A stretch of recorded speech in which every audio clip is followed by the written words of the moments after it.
have heard that when you buy a house, you not only have to worry about the down payment, but you also need to worry about the closing costs. And you may have also heard that these closing costs can be 2 to 5% of the purchase price. So what I'm doing in this video is breaking down all the closing costs so you know exactly where your money is going. All right, so for this example, the home cost $386,000. The down payment was $19,200. I'm not really sure what the percentage is of that, but if you need to figure that out to help you, please feel free to do that. So I'm gonna start with lender fees, and then I'm gonna have to erase and then rewrite. So first, we have the origination fee. So this is essentially the lender's commission. They should not, and they shouldn't be expected to work for free. They definitely are doing a lot for you. They help you get pre-approved, and then they also give you your monthly payment estimates whenever you want to see a house. They have to send you pre-approval letters.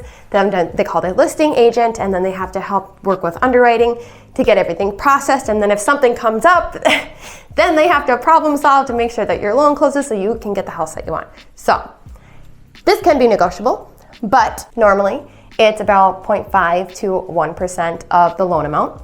In this case, it was 0.65, so $2,383. I think there are some flat fee lenders. I haven't personally worked with any, so I won't speak to how that works, but just know that that may be an option for you. Next, we have the commitment fee. That is the fee for the lender committing to give you the money, the loan. So $495 for that. Then you have the processing fee for $300. The underwriting fee for $300, and this is for them to process the entire loan. So it takes about 30 to 45 days for them to process the entire loan. They have to verify your assets and your income and all that. So those are the fees for that. Then you have the appraisal fee. In this case, it was $550. Sometimes it's $500, but this one's $550. So if you don't know what an appraisal is, this is for the lender to determine the value of the home to make sure they're not loaning more money than the house is worth. I do want to mention that sometimes this can be wrapped up into your closing costs, and other times they want you to pay it upfront before closing. So just be prepared for that. Then you have a flood certification fee for $13. Sorry about my 3, it kind of sucks there. But that's just to make sure that your house is not in a flood zone. Then you have a tax service fee for $68. That's for servicing the loan. And then you have a credit report. This number changes. In this case, it was $100, but I've seen it at $50. I've also seen it at $225. So this changes. And then you have your prepaid interest. So I do want to explain something here. So say use an example. If you were to close on your house on February 15th, you wouldn't have a mortgage payment until April 1st. You essentially skip a month, but you still need to pay interest at closing. So in this situation for their home, it was $135, and they closed on the 30th. So this is at the end of the month. If say you were to close on February 3rd, you still wouldn't have a mortgage payment until April 1st, but your prepaid interest would be higher because you would have to pay for that entire month. So you add all those up and your lender fees are $4,344. All right, next up we have prorations and adjustments. So in this category we have county taxes from August 30th, 2023 to January 1st, 2024 for $1,637. And this is because property taxes need to be paid twice a year, but they're paid from your escrow account. So you're essentially paying 1/12 with your payment every month when you own a house. In this case for closing, they had to pay the property taxes for the rest of the year.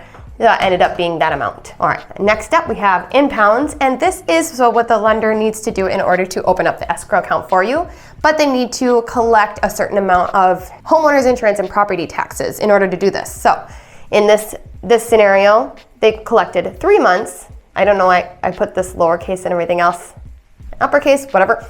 So homeowners insurance, they needed to collect 3 months of that at $184, totaling $552. And then for property taxes, they got that at 2 months at $405, coming to a total of $810. And as you can see, I just made a note right here to open up the escrow account. Next up, we have title and escrow settlement fees. Some states are attorney states, so this will be done by an attorney, but in Minnesota, we use title companies. So I'm gonna break down the fees for that. So you have the closing fee. So when you close on your house, you're gonna be closing at the title company's office. They're gonna have you sign all the paperwork so that the house is yours and you're gonna get the keys and all that.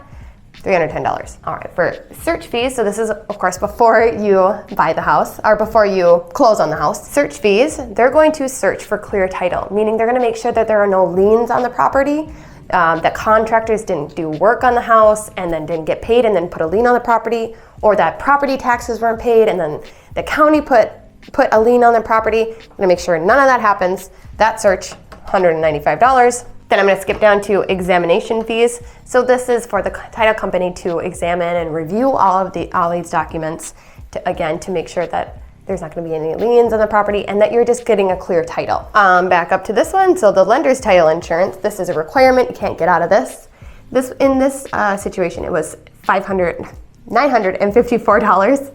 And this is required by the lender because if anybody were to come forth and say like, hey, this is actually my house, that person didn't have a right to sell it, blah, blah, blah, blah, that's where you have title insurance for situations that arise like that. Probably other situations too that I'm not all that familiar with.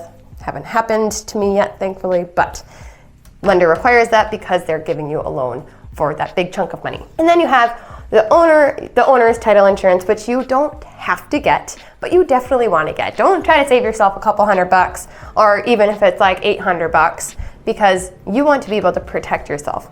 Of course they do the title search, but things can happen and you have that title insurance to make sure that nobody, again, comes up and says, hey, this house was actually mine.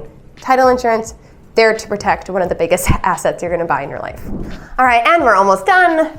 Last up, we have government and transfer charges. A recording fee, $92, and this is to record the mortgage and say that you are now the new owner of the house. And of course, it does cost money to transfer the deed over. And so you have the MRT County Treasurer, which is the mortgage registry tax. That's what that stands for, $843. That's the cost to transfer the deed. And then I did put this under miscellaneous, but you do have to pay this up front, 12 months home insurance. So the lender takes some in order to open up the escrow account, but then you also need to pay 12 months of home insurance up front. In their particular situation, it was $2,208, but this can vary. I don't know, it's possible that they could have bundled and maybe that pushed this higher because it does seem kind of high. So just know that number seems a bit high, but it could be depending on what kind of insurance you want. And that brings us to a grand total of $12,896, which I'll write it a little bit bigger because I realized I wrote that kind of small. $12,896. There. And of course, that's why some of these costs are going to remain the same, but then others depend on the purchase price.